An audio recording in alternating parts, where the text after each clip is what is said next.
জোহার, এটা বার্তা মিডিয়া পডকাস্টের ৩ নম্বর পডকাস্ট। আর আজকে আমার সঙ্গে আছে আমজাদ দা, আমজাদ কাজী দা। আমাদের সেই পুরুলিয়ার তোমাকে সেই আমি বই মেলে একটা উপাধি দিয়েছিলাম না? সেই ব্রিটিশ আমলের সাংবাদিক। তো সত্যিই তুমি লোকটা ব্রিটিশ আমলেরই বটে। মানে এত প্রাজ্ঞ লোককে পাওয়া খুব মুশকিলই বটে। তো দাদা কেমন আছেন? হ্যাঁ, ঢের দিন পর বিষয়টা দেখা। হচ্ছে হ্যাঁ, ১.৫ দিন পরে দেখা হইলো জোহার। আর ১ম এ আমাকে জানান তো শরীর কেমন আছে? দাদা শরীরটা মোটামুটি এখন ঠিকঠাক আছি। আর জন্ডিসে লোকে বলে যে সর্দিটা লাগলে সবলে বেস্ট তাই কবেলে শিকনটুকু পড়েছে এখন একটু ভালোই আছি। খুব সুন্দর। মানে সর্দি তো এসে গেছে মানে আর তোর কোনো জন্ডিস নাই। একদম আর কোনো ব্যাপার না।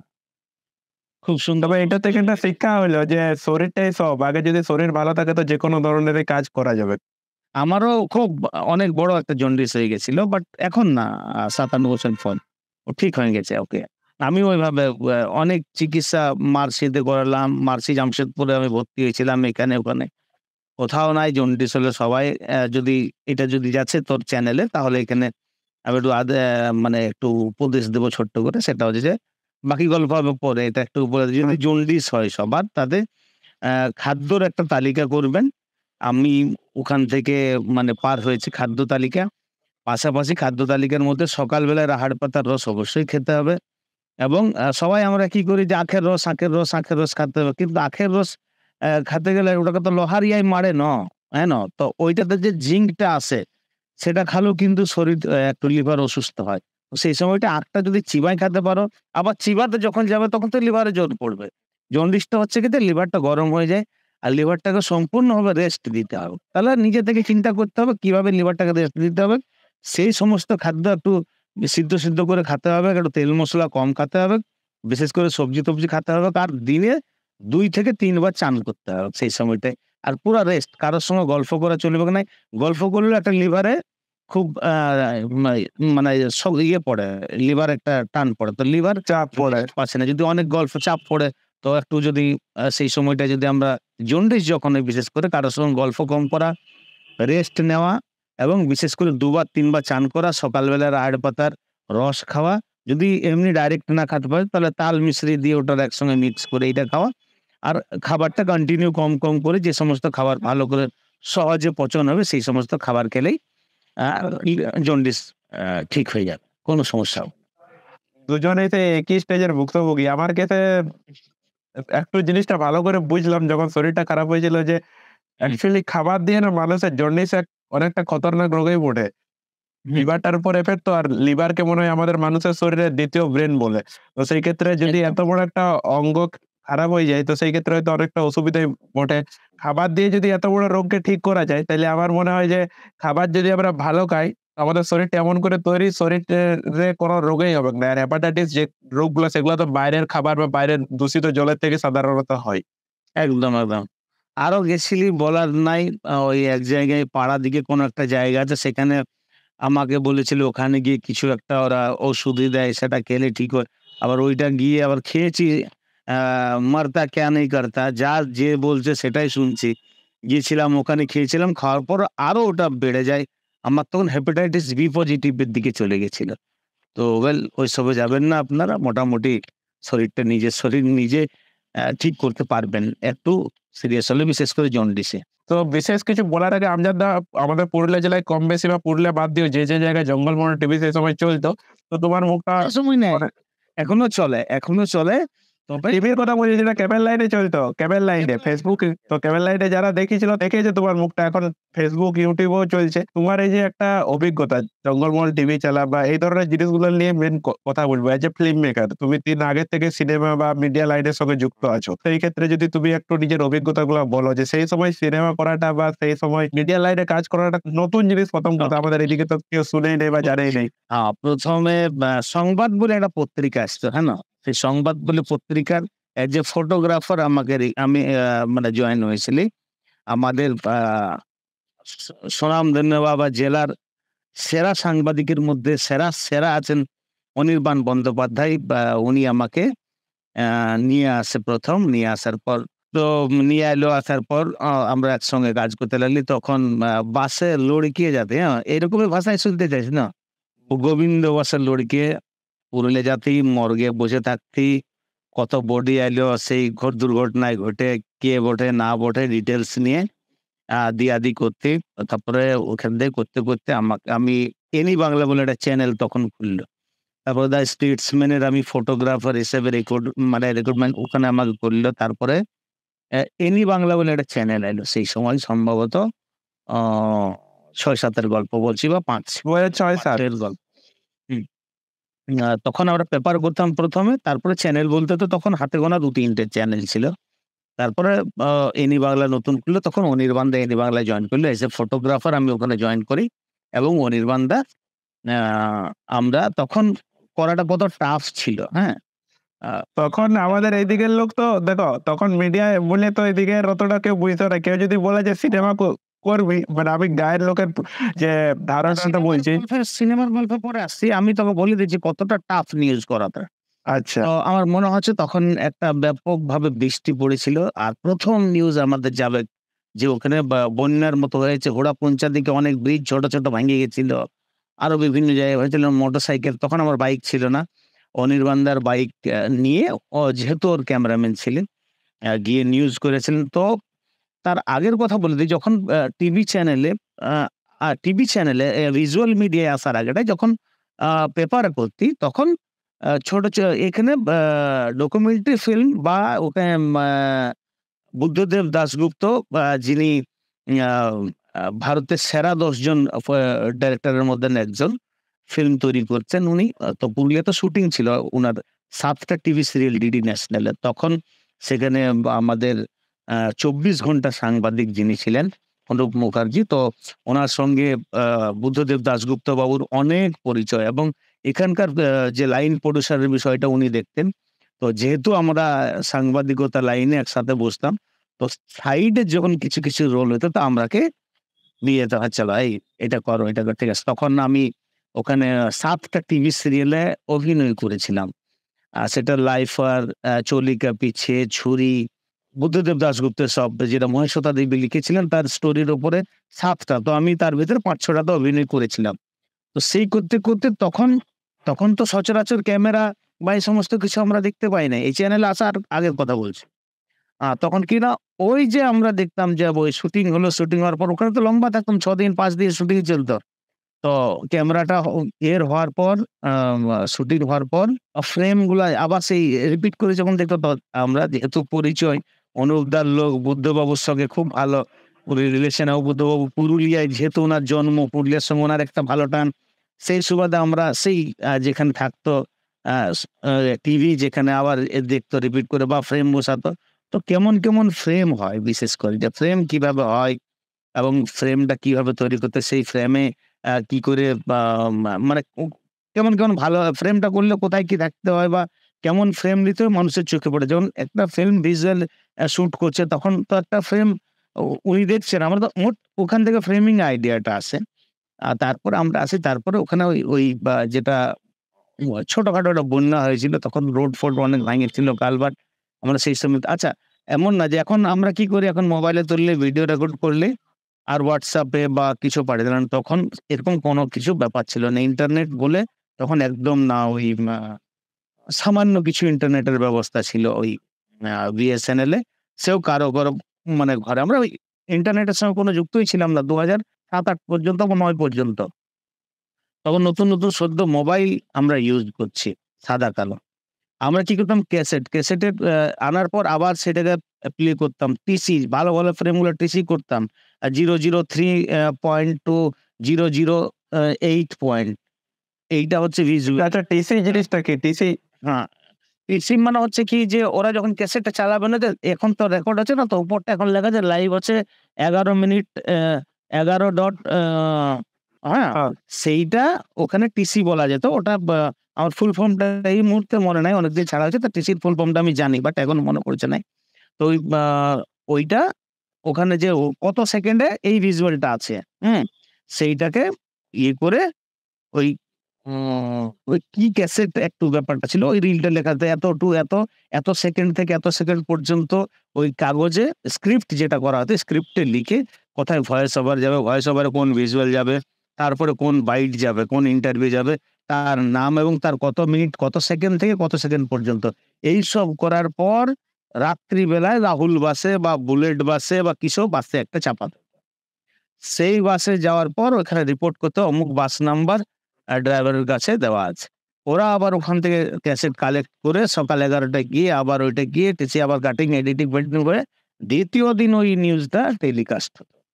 এইভাবে কন্টিনিউ চলতে তারপরে আ তখন জিনিসগুলো অনেকটা মেকানিক্যাল ছিল, টাফ জিনিসও ছিল। তারপরে ধীরে আমরা একটা এডিটিং সফটওয়্যার আনলি। ওখান থেকে গাইড করতো চ্যানেল থেকে, ওখান থেকে কাটিং করে ছোট মেন ভিজুয়াল গুলোকে নিয়ে এফসিপি করতাম। মানে পাঠানোর জন্য একটা ভিজুয়াল পাঠানোর জন্য একটা সাইট নিজস্ব, যেমন এখন আমরা একটা সাইটের কথা করছি, ওই ধরনের একটা সাইট ছিল। আর বা ইমেল কেন একটা চাপায় নিয়ে ০.৫ ঘন্টা বসে থাকতে হতো। একটা ১০ সেকেন্ডের ভিজুয়াল, ১০ সেকেন্ডও নয়, তার থেকেও মানে ৭-৮ সেকেন্ডের ভিজুয়ালকে অ্যাটাচ দিয়ে ০.৫ ঘন্টা ১ ঘন্টা বসে রইতো। তখন দোসেরবান মোড়ে, নামটা মনে পড়ছে না, ওইখানে একটা স্টুডিও ছিল সেইখানে। তারপর ধীরে অনির্বাণ দা কম্পিউটার কিনলো। সেখানে ইন্টারনেট কানেকশন হলো। সেখান থেকে আমরা স্বতন্ত্র নিজের ভিজুয়াল গুলো পাঠাতাম। এইভাবে করার পর আ তারপরে আমি কিছুদিন কন্টিনিউ হলো করার পর গৌতম পরামানিক, ও তখন তারা নিউজে করতো। আমি যখন ওর কথা বলছি। তারপরে ও আর প্লাসে চলে গেল। আর প্লাসে যাওয়ার পর এটা ফাঁকা থাকার পর আমি ওখানে এপ্লাই করি। এপ্লাই করার পর আর একটা নতুন স্টোরি আছে। সেখান থেকে আমি জয়েন করছি। তখন থেকে এখন পর্যন্ত তারা নিউজে আমি আছি। সেটা হচ্ছে বিশ্বের ১ম ২৪ ঘন্টা বাংলা নিউজ চ্যানেল তারা নিউজ। বড় ব্যাপার। এখন অবশ্য একটু আ আমাদের চ্যানেলের একটু আগের থেকে অনেকটা আমরা মানে আপডেটেড হতে পারিনি। কারণ অনেক রকমের ব্যাপার আছে। সেটা আবার আলাদা স্টোরি। এই হচ্ছে ব্যাপার। বুঝলিস তো? এসব চলছে। মাওবাদী তখন অনেক। হ্যাঁ, মাওবাদী তো অনেক। তো আমরা কি করছি? ও ক্যামেরা লেতে আচ্ছা, তারপরে আমি যেহেতু তারাতে জয়েন করলাম, তারাতে জয়েন করার পর আমি একটা নিজস্ব ক্যামেরা নিই। হ্যাঁ? তো তখন 360 পুরুলিয়ায় সম্ভবত আমার একাই ছিল। আর একটা Panasonic এর 360, আরেকজনের ছিল আমাদের, যিনি ইটিভিতে কাজ করত, ইন্দ্রদা। ওর অফিসের চ্যানেল ছিল ইটিভি। তখন ইটিভি ছিল। আর আমার ছিল 360 সনির। তো সনির 360 পুরুলিয়া জেলায় মনে হয় ১ম আমারই ছিল। অ তো 360 ক্যামেরা আমি ওইটা শুট করতাম। কারণ যখন আমি নিয়েছি তো সেকেন্ড হ্যান্ড ক্যামেরা নিয়েছিলাম কলকাতায় গিয়ে। মানে ওটা একজন কোন সাংবাদিক ছিল, সেখান থেকে আমাকে আমি ওখান থেকে টাকা দিয়ে কিনি। তারপর করতে আমাদের তখন কি সিস্টেম ছিল যে তখন ল্যান্ডমাইন ব্লাস্ট হচ্ছে, রেল লাইনে ল্যান্ডমাইন ব্লাস্ট, কোথাও ল্যান্ডমাইন পোতা আছে, ঝান্ডা-ফান্ডা দেওয়া আছে, সেখানে কেউ যে ঝান্ডাটা ওঠাতে গেছে, বুম করে বমের মতো উঠছে, বা কোথাও আ মদের কোনো ভাটিতে তোমার দেখা আছে যে এই গেটটা খুলিবেন না, বা ওদের যা দেখার করছে সেটা আমাদের পশ্চিমবঙ্গের একটা কালো সময় ছিল, যে সময়টার তুমি কথা বলছো। তারপরে কি হয়েছে, তারপরে ওই গেটটা খুলতে গেছে, তো ওইটা আমি দেখেছি চোখের পাশে বুম করে ২ জন উঠছে, এবং সম্ভবত তিলায়, কাঁটাটির কাছে তিলায় একটা ছেলের হাতটা আমার কাছেই উড়ে গেল, মানে বোমের মতো ব্লাস্ট হয়ে গেল। ওই গেটটা খুলতে গিয়ে ওরা তো মদ নিষিদ্ধ করেছিল জঙ্গলমহলে বা এই এলাকায়, সেইজন্য। তো তখন এইসব ভিজুয়াল গুলো করতাম। করতে আবার এগুলোকেও পাঠাতাম।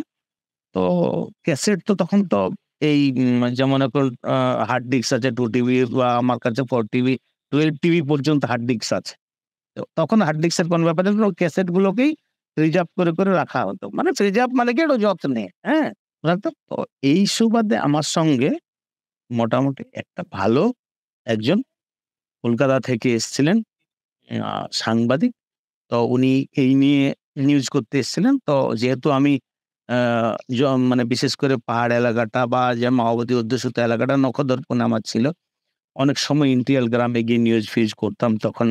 তো যখন ও এসেছিল, আসার পর আমার বন্ধু সাংবাদিক বলছে, "তুমি এত টাফ ভিজুয়াল গুলো তুলছো, সেগুলো করছো কি?" বললাম, "তার উপরে আবার রেকর্ড করে দিচ্ছি। হ্যাঁ, কম্পিউটারে অত জায়গা নাই।" হ্যাঁ না? তখন ওইটা আমাকে তখন বলেছে যে, "না, এইটা মারাত্মক ভুল হচ্ছে। ক্যাসেট গুলোকে তুমি তুলে আর এইভাবে নিচে কাঁচা লঙ্কা দিয়ে, তারপরে কাপড় দিয়ে, তারপরে কাঁচের একটা কোনো আলমারির ভেতরে ঢুকিয়ে রাখো।" বলি, "এটা দেখে কি লাভ হবে?" বলছে, "তুমি এইটা দিয়ে একটা ডকুমেন্টারি ফিল্ম বানাতে পারো। এবং সেটা খুব মানুষ এই ধরনের তৈরি করলে তখন ইয়ে করে।" তখন আমি বললাম যে, "সে ঠিক আছে। তাহলে করে।" তখন আমি ওইটা নিয়ে অনেক চিন্তা ভাবনা করলাম। চিন্তা ভাবনা করে আর ওইভাবে স্টোর করতে লাগলো। ক্যাসেট অনেক স্টোর করার পর আমি বলি, "তাহলে এটা নিয়ে কি করা যাবে?" তখনই অনেক বড় মাপের আমাদের সাংবাদিক একজন মেয়ে সোমা বাসু, সোমা বাসু এখানে নিউজ করতে মাঝে, মাঝেই আসতো এবং খুব শুনতো। দ্য স্টেটসম্যান এ উনি ইংরাজিটাতে ছিলেন। আমিও স্টেটসম্যান এর ফটোগ্রাফার ছিলাম আর ও ছিল সাংবাদিক কলকাতার। তো করার পর আসে। আর আর আমি তখন তারা নিউজের সাংবাদিক। তারা নিউজ চ্যানেলও নিউজ করতে হতো। তো সেই সুবাদে কলকাতা থেকে আসতো তখন গিয়ে আমি ওকে বললাম যে, "আমি এই ধরনের ক্যাসেটগুলো" ও আমাকে কিন্তু বুদ্ধি দেয় যে, "এই ক্যাসেটগুলোকে তুমি রাখো যত্নে। আর এর স্ক্রিপ্ট আমি করি।" তখন ম্যাডাম আ স্ক্রিপ্ট করে দেন। স্ক্রিপ্ট করার পর আর যেহেতু অলরেডি সবকিছু শুট করাই আছে আমার কাছে ম্যাটেরিয়াল, এডিটিং এ অনেক ঝামেলা হয়েছিল। মানে কি বলে যে একটা জিনিস তো স্ক্রিপ্ট ধরো একটা কোনো সিনেমা তৈরি হচ্ছে। তো সেটার যে স্ক্রিপ্ট আছে, স্ক্রিপ্ট ধরো লেখা হয়েছে তার উপরে শুটিং হচ্ছে। আর তোমারটায় তো স্ক্রিপ্ট রেডি নাই। তুমি যা ফুটেজ তুমি কালেকশন করে রেখেছো। হ্যাঁ। এরপরে কি হলো যে ওই ক্যাসেট গুলোকে সম্পূর্ণ আমরা বড় স্ক্রিন কলকাতায় খুললি করার পর আ আমি তারপরে শুট চলতে তো বলি যে, "এটা মাওবাদের দিকেরই শুটিং হচ্ছে দমে।"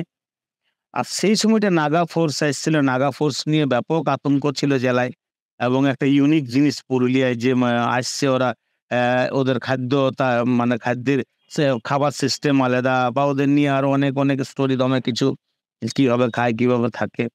তো আমি যাই হোক কোনো একটা চেন ধরে, কোনো একটা সোর্স ধরে আ নাগা ক্যাম্পে যাই। সেখানকার সিও যিনি ছিলেন সেটা ছিল 12 ব্যাটালিয়ন রিচার্ড এমটা বলে উনি সিও ছিলেন। সিও সাহেবের কাছে যাওয়ার পর কোনো একটা সোর্স ধরে আমি যাই। যাওয়ার পর আমি পুরো বিষয়টা বলি, "এই ধরনের ডকুমেন্টারি ফিল্ম করছি এবং এই মাওবাদীদের যে আধিপত্য কায়েম এখানে হলো এবং এখন কি অবস্থায় আছে বা আপনারা কি করছেন?" এই নিয়ে আমি ডকুমেন্টারি ফিল্ম করছি।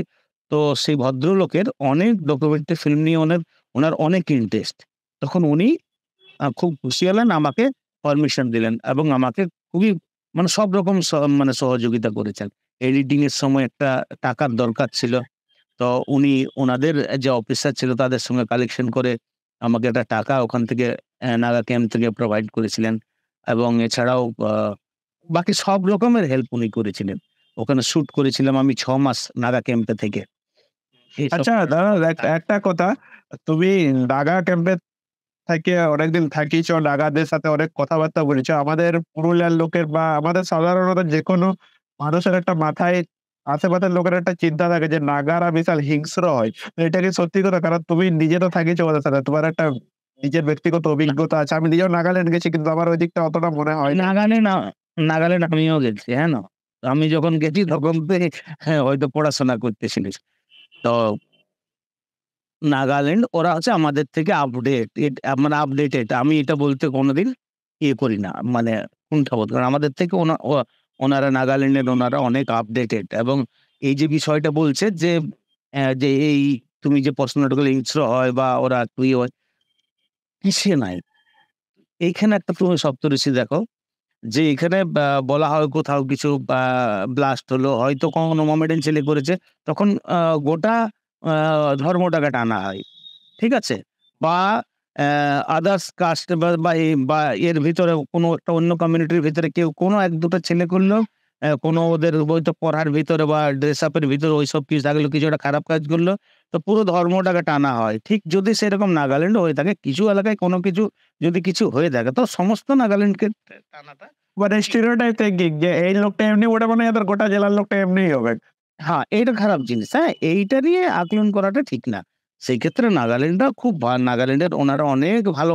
আমি থেকেছি, নাগাল্যান্ডে গিয়ে থেকেছি দিনের পর দিন টানা থেকেছি। ঠিক আছে?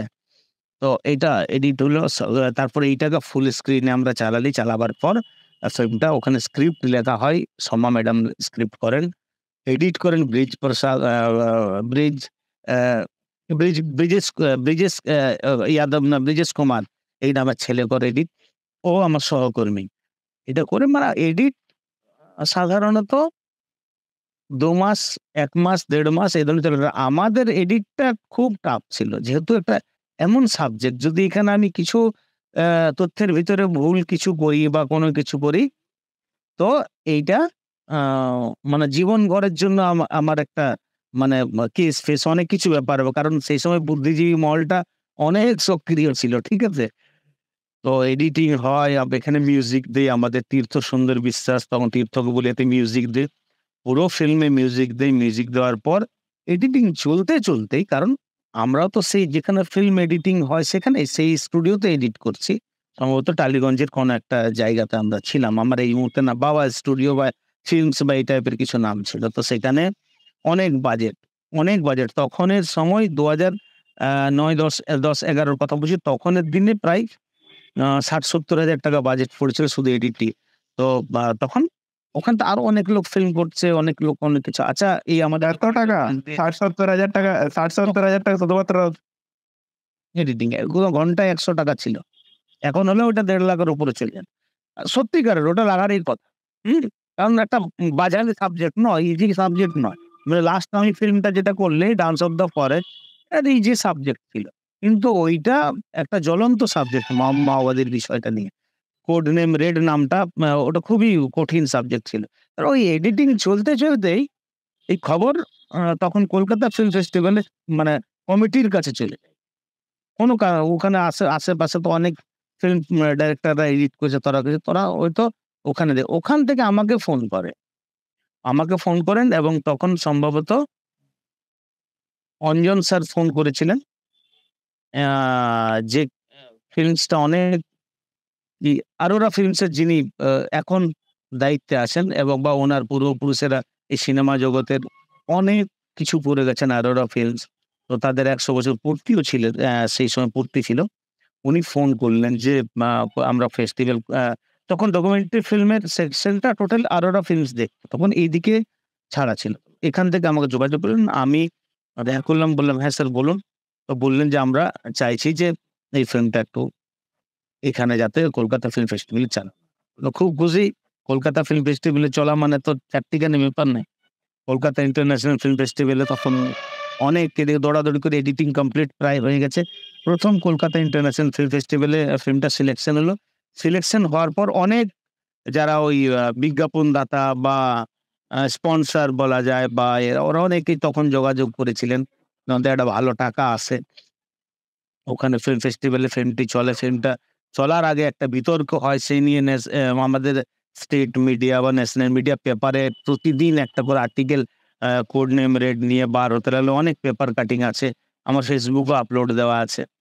তো বিতর্কিত আ আমরা টিভি চ্যানেলও আমাকে তখন ডেকেছিল অনেকগুলো।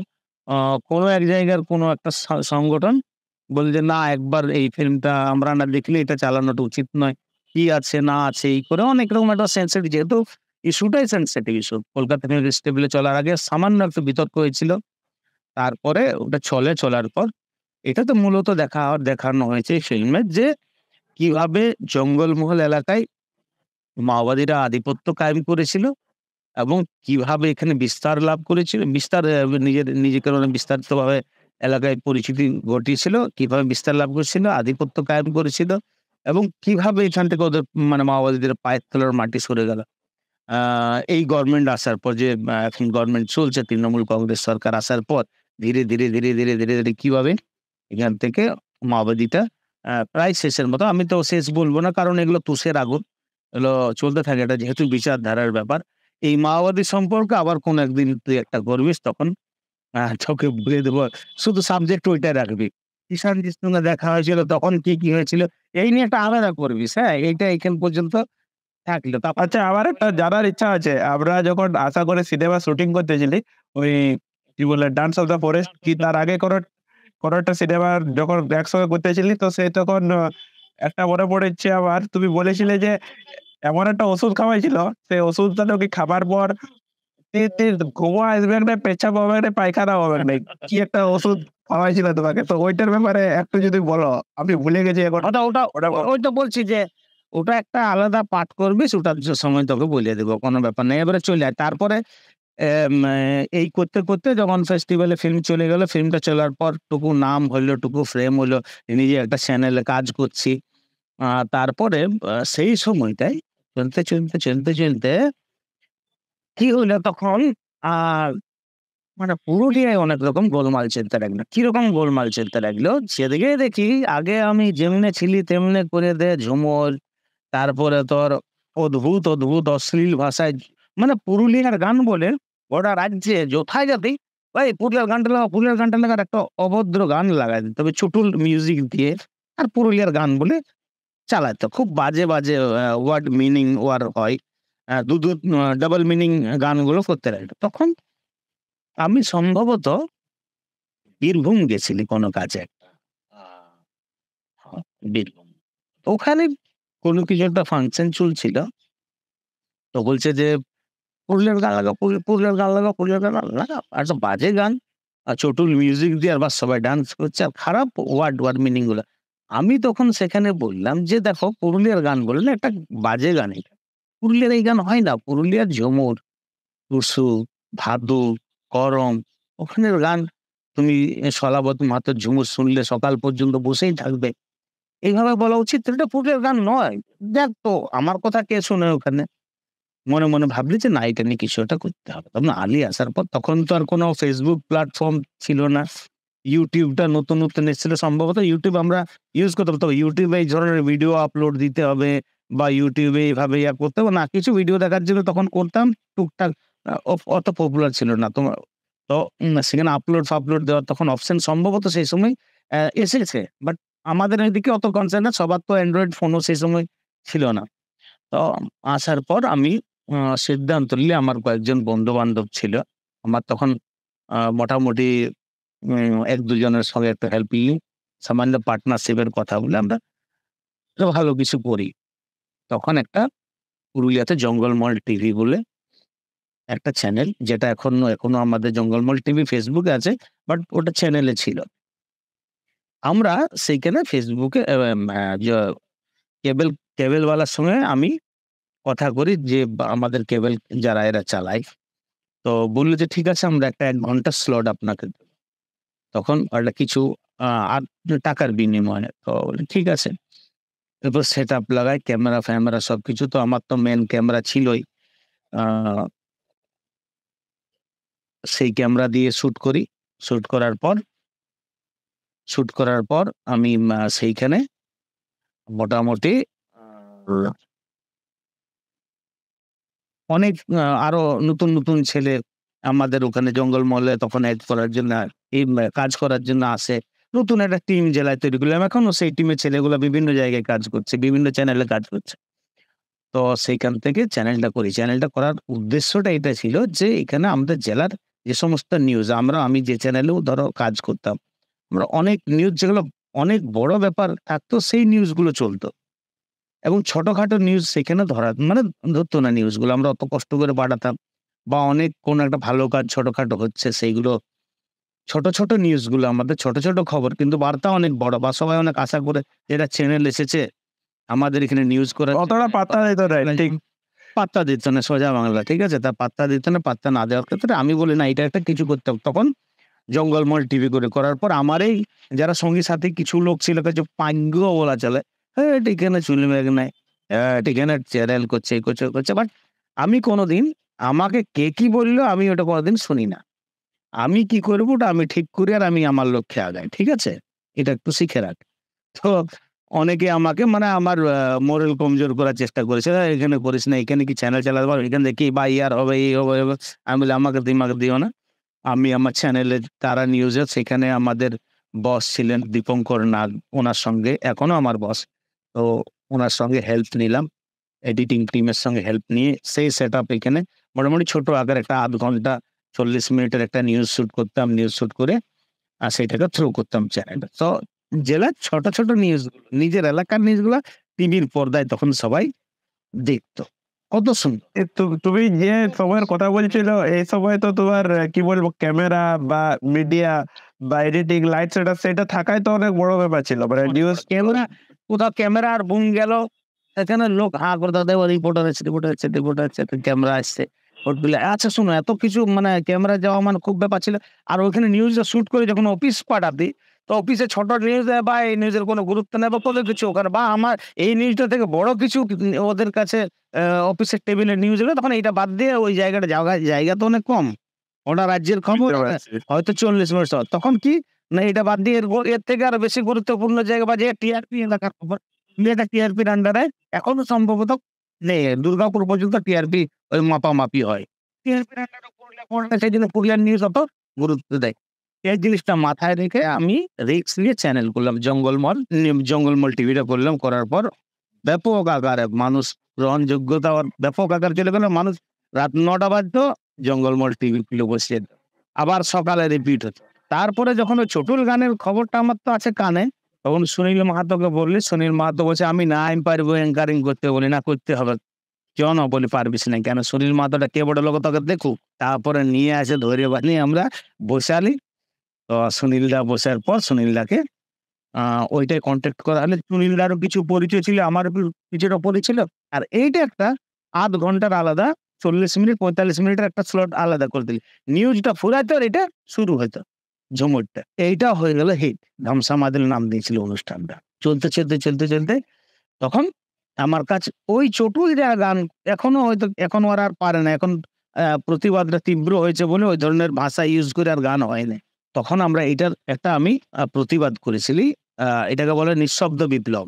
যে আমি ওর আগে জানতেও দিলি না তো ওদের প্রচারটাকে আর মানুষকে ঝুমুরের প্রতি আকৃষ্ট করা বা আমাদের যে লোকসাংস্কৃতিক আছে সেই লোকসংস্কৃতিকে কিভাবে মানুষ একটু সেই সময়টাই যদি কেউ বলে আমি ১০, ১১, ৮, ৯, ১০, ১১, ১২ এই সময় ৮, ৯, ১০ এর গল্প করছি। আচ্ছা, তুমি যে সময়ের কথা বলছো আমজাদদা, ঠিক সেই সময় যদি ধরো আমরাও গায়ে ঘরে তখন পুরুলিয়ার যদি গানগুলা শুনতি না, তো আমরাও মানে শুনলে লোকে বলতে এই উচ্চারণে গেছে, মানে পুরুলিয়ার গান শুনছে মানে উচ্চারণে গেছে, এরকম ধরনের একটা ধারণা হয়ে গেছিল। একদম। কিন্তু এখন দেখ ঝুমুর গা বলে, "হ্যাঁ বাবু আমার বেটা ঝুমুর গাইতে।" এখন ঝুমুরটাকে ওই গ্রহণযোগ্যতার জায়গাটায় কিন্তু ফেসবুকটাই এত অপশন দেয়া ছিল না। এই লাইভ করা, এই ভিডিও আপলোড দেয়া। তখন কিন্তু ছবি আপলোড হতো। ওর অ্যাপ্লিকেশন অত আপডেটেড ছিল না। ধীরে আপডেটেড। এখন ফেসবুকটা হচ্ছে আপডেটেড। হয়তো ফেসবুক আরো ১ মাস পরে আরো নতুন আপডেট দিয়ে দেবে। এই যে আমরা গল্প করছি এইটা হয়তো আর ২ বছর আগে এটা ছিল না।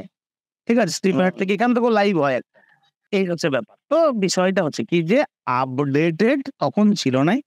তখন অপশন ছিল না। আচ্ছা WhatsApp Facebook ছিল। তখন WhatsApp ছিল না তখন, হ্যাঁ? তখন Facebook ছিল। তখন WhatsApp টা তো মনে হয় ১ম এসেছিল। তখন আমরা অত ইউজ করছি না WhatsApp। বাট Facebook তখন হুম, সবার সবাই তো আর Facebook টা চালাতেও তখন জানতো না। তো এজন্য অনেক কিছু। আর এখন আপডেটেড এখন কোনো কিছু নিউজ বা কোনো কিছু একটা জিনিস তুই Facebook এ ভাইরাল হতে ১০ মিনিটও লাগবে না। এইটারই প্রতিবাদ স্বরূপ অনেকদিন থেকে আমার মাথায় ছিল একটা মানে ওই কনসেপ্টটা যে লুপ্তপ্রায় যে সমস্ত সংস্কৃতিগুলো আছে, সেগুলো নিয়ে আমাকে একটা কিছু পিকচারাইজ করে একটা ফিল্ম করে একটা রাখতে হবে। তখন ডান্স অফ দ্য ফরেস্ট নামে আমি একটা ডকুমেন্টারি ফিল্ম করলি, যেটাতে শর্মিলা মজুমদার আমাদের জেলার পুরুলিয়ার বিটি যাকে বলা হয়, পুনেতে উনি এখন থাকেন কর্মক্ষেত্রে ওখানেই থাকেন। উনি আমাকে হেল্প করলেন, ফাইন্যান্স করলেন মানে বা প্রডিউস করলেন এটা। আর এইটা ১২টা মানে লুপ্তপ্রায় সংস্কৃতি।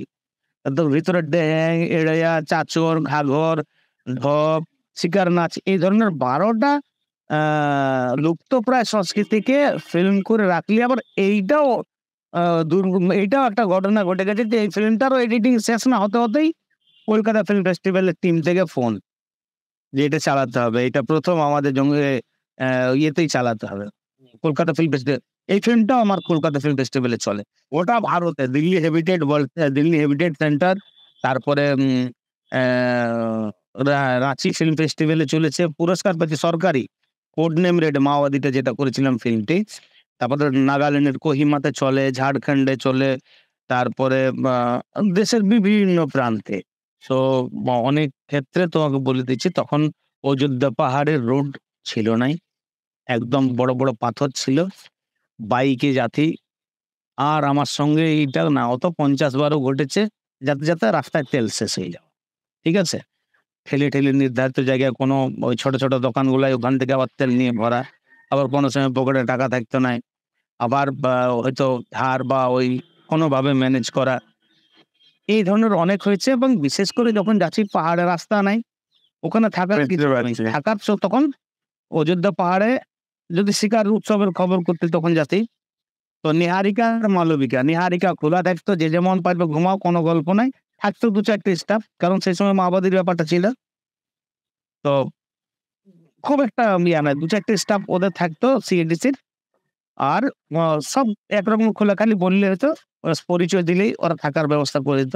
তো ওখানে থাকতে গেলে দমে ছাড় পোকা তখন থাকতো।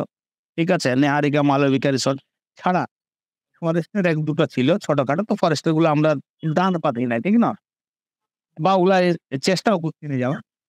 তো খাবার পরবর্তী তখন অযোধ্যা হিলটপে একটাই হোটেল ছিল। এখন ঢুকতে যেটা ডান দিকে অনেক দেখবে ছবি তখন আমরাও ওখানে ওর আগে ছবি দিতি যে শিকার উৎসবের দিনে কিভাবে হরিণ শিকার হইলো, কিভাবে ভল্লুক শিকার হইলো, কিভাবে এই শিকার হইলো, ওই শিকার হইলো। সেই শিকারের ছবি তখন আমরা ওখানে দিতি। ইয়ার জন্য আরেকটা শিকার উৎসবের একটা আলাদা পডকাস্ট করবিস তুই। তো ওইটা তোকে শিকার নিয়ে একদিন একটা বলে দেব। ওটা অনেক বড় স্টোরি। কারণ কয়েকটা শিকার উৎসব আমি একদম যারা শিকারী তাদের সঙ্গে ডিপ জঙ্গলে গেছি, কিভাবে জাল আড়ে, কিভাবে কি করে, ধরার পর কি করে, সেই মাংসটা বাটি ভাগ কি করে সব তোকে বুঝায় একদিন বলে দেব। তো খাবার বলতে তখন ওইটা। হোটেল সচরাচর নাই। কারণ এইদিকে পর্যটকের কোনো গল্প নাই। যে রাস্তায় লোক যাচ্ছে দাঁড়ায় খাইলো, গাঁয়ের লোক তো নিজের গল্লে খাইয়ে নিয়ে আর যায়। পুরুলিয়া রাশি লেখায় তো রাস্তায় হোটেলের কোনো দরকার ছিল না। এদিকে তোমার পুরুলিয়ালে যদি আমি সিরকাবাদ পর্যন্ত দেখি তো হয়তো সিরকাবাদ শহরে হয়তো একাধটা ছিল হোটেল তো আমার জানা নেই। আমার মনে হয় না ভাতের হোটেল ওখানে ছিল। খাবার ভাই দমে অসুবিধা সত্যি। আমরা কোনো ওই দোকানে যাতে সোজা করে আমার কথা বলছি আমি একদম সহজ। কোনো গাঁয়ের মুদি দোকানে যাতি যারা তেল সইদা বিকতো ওখানে ৳১০ ছিঁড়া নিতি আর ৳৫ গুড় লিতি। আরামে আমি ওটাকে ধুয়ে নিতি, ভিজাতি আর খাতি। এইটা আমি কন্টিনিউ আমার যখনই ফিল্ডে নিউজ করতে যাতি আমি ৳৫ চিড়া হয়তো নিতি বা ৳৫ গুড় এরকম ওইখানে এক সামান্য যতটুকু পরিমাণ হতো অতটুকু এটা কত লাগবে ওটা দিতি। আর একটু গুড় নিয়ে আর আরামে জলের নলকূপ গায়ে থাকতে মাওবাদীদের সঙ্গে থাকা। তখন ওই ওদের ক্যাম্পে থাকা, মাওবাদীদের ক্যাম্পে থাকা। অ ওই শুট করতে যাওয়া। আমরা অনেক সাংবাদিক আমরা গেছি তখন। ওই প্রেস মিট করতে তখন জেনে শুট-টুট গুলা করতি বা এসব কিছু করতি। তো ওখানে তখন সেই সময়টাতে মাওবাদী নিষিদ্ধ ছিল না। যখন এর আমি গল্প বলছি। তারপরে মাওবাদী নিষিদ্ধ হয়। নিষিদ্ধ সংগঠন তারপরে হয়। তারপরে সেইখানে ওদের খাবার খুবই মানে ওখানে নিয়মিত খাবারের গল্প ছিল নাই। তারপরে তোমার রাস্তাও একদম ফাঁকা ওখানে খাবার কোনো নাই। ডকুমেন্টারি শুটের সময় একদম এইভাবে কাজ কন্টিনিউ করতেছিলি। তার মাঝে আমার জন্ডিস হয়ে গেছিল। মানে অনেক রকমের। খাবার নিয়মিত খাতি না এবং খাবার প্রণালীটা চেঞ্জ হয়ে গেছিল। ফিল্মের কথা বলে দিলি তারপরে এই করতে চ্যানেলটা চলতে লাগলো, এই করতে লাগলো, ব্যাপার সবকিছু হতে লাগলো। তারপরে আমি বলি নাহ, মিডিয়া লাইন তো ঠিক চলছে। আবার যেটা আসল জানার ইচ্ছা সেটা হচ্ছে যে আমাদের গায়ে ঘরের থেকে যদি ধরো কেউ সিনেমা করতে চায়, তো সেই ক্ষেত্রে তো অনেক নিয়ম কানুন থাকে। তো ওগুলা যদি ধরো বলো যে কিরকম বলে দিচ্ছি। ২ টো আছে সিস্টেম। একটা আছে তোকে নাগপুরে পড়তে হবে তার জন্যে ইয়ের ছাত্র আম আ ওই যে ওই FTI film and television institute of হ্যাঁ, ওখানে একটা পড়াশোনা করতে হবে। একটা ওই প্রসেস আছে। মানে ওটা হচ্ছে প্র্যাকটিক্যাল। হুম? ওইটা হচ্ছে থিওরিক্যাল। আর প্র্যাকটিক্যালি হচ্ছে তুই স্পটে থেকেও অনেক কিছু কাজ করতে পারবি। কিন্তু জ্ঞান থাকা দরকার। তাদের সান্নিধ্যে থাকতে হবে যারা ফিল্ম লাইনে কাজ করছে। তাদের সঙ্গে অনেক সময় স্পেন্ড করতে হবে। তাদের সঙ্গে অনেক সময় কাটাতে হবে। কখন কিটা এপ্লাই করছে স্পটে থেকে বাস্তব অভিজ্ঞতাটা বেশি চাই। তুমি দেখো মাঝে আমি ২ মাস, ১ মাস, ৩ মাস চ্যানেল থেকে গায়েব থাকি। কোথায় থাকি? তখন অন্য জিনিসটা ভাবাটাও একটা অন্যায় হয়ে যায়। একটা পাপ বলা চলে। তুমি যখনই কোনো একটা কাজ শুরু করবে তখন ওইটা বাদ দিয়ে যদি এবার অন্য কিছু লাইভ বা অন্য কিছু চক্করে বা একটু অন্য কোনো কিছু বা কোনো কুটুম ঘর যাওয়া যায় এর কথা ভাববে বা অন্য নিয়ে চিন্তা ভাবনাই চলুন খাচ্ছো, দাচ্ছো, থাকছো, ঘুমাচ্ছো সবসময় ওইটা নিয়ে থাকতে হবে তোমাকে। তাহলে কি হয় তোকে রিসার্চ ওয়ার্ক এ যেতে হবে যদি তুই ফিল্ম করবিস তো। দেখ ক্যামেরার কাজ ক্যামেরাম্যান করবে তোকে ফ্রেমটা শুধু বুঝতে হবে। ঠিক আছে?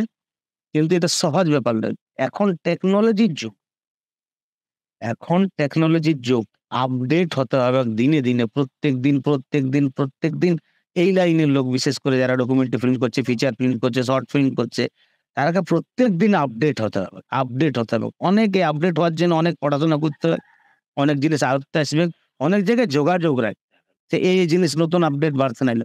এখন কোন ক্যামেরা এলো মার্কেটে আমি জানি। এখন কোন ক্যামেরা শুট চলছে আমি মার্কেটে জানি। এখন কি ফিল্টার ইউজ হচ্ছে শুটের ক্ষেত্রে আমি জানি। কারণ আমি জাস্ট একটা প্রজেক্ট নিয়ে কাজ করছি, সেটাও তো খুব দারুণ প্রজেক্ট। আর এরপরে ডকুমেন্টারি ফিল্ম অনেক করেছি। ডকুমেন্টারি ফিল্মটা তো কঠিন ব্যাপার হয় তৈরি করাটা।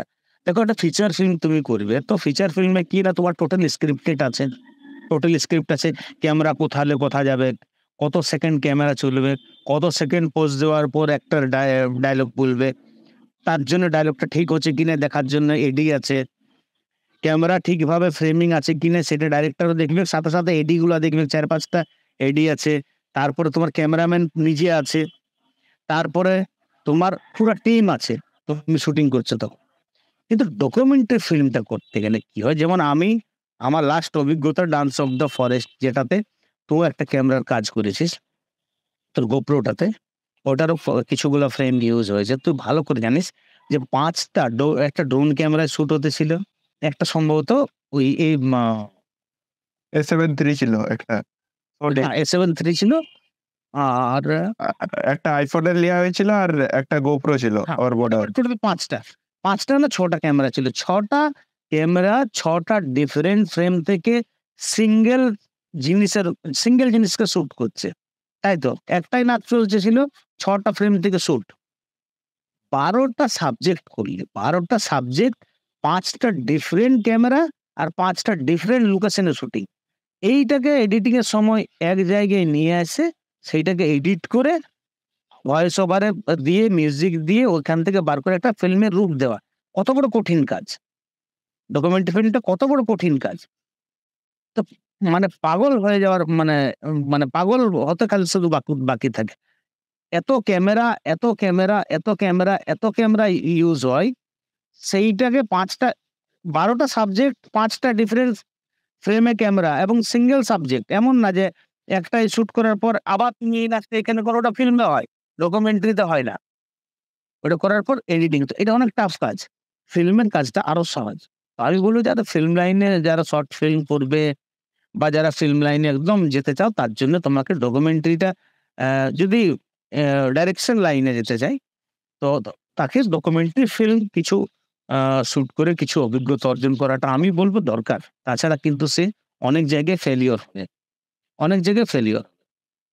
তো সেই জন্য এরপর আমি ডকুমেন্টারি ফিল্ম কয়েকটা করলাম। ফাইট ফর পুরুলিয়া করেছি, শ্রদ্ধেয় সাংসদ আমাদের দেবেন মাহাতো, ওনার লাইভ স্টোরির উপরে করেছি ফাইট ফর পুরুলিয়া নামে। ডান্স অফ দ্য ফরেস্ট করেছি মাওবাদীদের ওপরে। এছাড়াও আমি কোড নেম রেড মাওবাদীদের উপরে ডান্স অফ দ্য ফরেস্ট, যেটাতে তুমিও ছিলে আমার সঙ্গে। ফেসবুক, ইউটিউব দিয়ে তুমি ওই ওটা দিয়ে তুমি ভাববে যে আমি ডকুমেন্টারি বা আমি ফিল্ম বা কোনো কিছু শুটিং করো না, ওটা আলাদা, ওটা সম্পূর্ণ আলাদা জগৎ, সম্পূর্ণ আলাদা জগৎ। ওটার সঙ্গে ওর এক একটা ফ্রেম, এক একটা সেকেন্ড, এক একটা ফিল্টার কি ইউজ হবে ফিল্ম লাইনে। আবার তুমি যদি পারফেক্ট ক্যামেরা দিয়ে পারফেক্ট লোকেশনে, পারফেক্ট ফ্রেমে এবং পারফেক্ট রেজুলেশনে, যদি ওই রেজুলেশন গুলো শিখতেই তো ওদের মানে জানি, মানে ওটার বলে লাভ নেই, কারণ ওটাকে চ্যালেঞ্জ দেওয়া হয়ে যাবে। কত রেজুলেশন তুলবে সেটা যাবে না, আবার সেই রেজুলেশন না তুললে ফিল্মটা তোমার বিক্রি হবে না ওটিটি প্ল্যাটফর্মে। বা তুমি ওটা নিয়ে যদি কোন ফেস্টিভ্যালে চালাতে পারো, সেখানে কোন ফ্রেমে কি হয়েছে, কোন ক্যামেরা ইউজ হয়েছে, কোন সফটওয়্যারে এডিট হয়েছে, কত রেজুলেশন, কত এতে শুট হয়েছে, তবে ওই ফিল্মটা তোমার Kolkata film festival, Mumbai film festival, Delhi film festival, Goa film festival, এগুলোতে চলে, হ্যাঁ না? বাট তুমি এই করে কিছু একটা করে নিলে আর তুমি যাবে কোনো ফেস্টিভ্যালে নেবে না। আরো আসবো, আরো বলবো, কোনো ব্যাপার নেই, ঘরের ব্যাপার বটে। তবে আমি একটা নতুন প্রজেক্ট নিয়ে কাজ করছি, সেই নিয়ে একটু ব্যস্ত আমি সত্যি আছি। যদি সময় পাই তুই আয় না, তোর সঙ্গে আমি অনেক জিনিস শিখি, নতুন যে কি আপডেট। অবশ্যই দুজনে একসঙ্গে কালচার হবে, তবে তো শিখবো। একদম অনেক কিছু তুই আমাকে আপডেট করিস, এই বিশেষ করে সোশ্যাল মিডিয়াতে। এইখানে এই বিষয়টা তো মাথায় রাখতে হবে।